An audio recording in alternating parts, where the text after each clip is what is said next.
I was in a toxic relationship that was so bad that whenever I would try to break things off and actually detach, I would start to feel physical pain, discomfort, sickness in my body. And I would have panic attacks, and it would just be so terrible. And whenever I tried to explain it to someone, they didn't really understand me, even my own therapist at the time. And it wasn't until I learned about attachment and took a different approach that I was able to be where I'm at now, where I feel so much peace and I just don't care, and I'm able to focus on myself and focus on things that are important to me. I'm able to get to know myself on a deep and intimate level, and I feel so free and I feel so good, and I'm able to enjoy things that I stopped enjoying because I was in that situation and I was in so much emotional turmoil.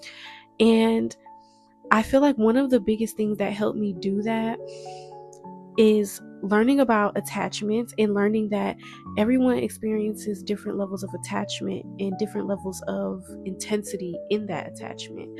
So taking one size fits all breakup advice from anyone, even your own therapist, may not actually work for you, and you may find yourself constantly going back and killing your confidence in the process and eventually giving up because you're following the mainstream breakup advice, which is go no contact and block.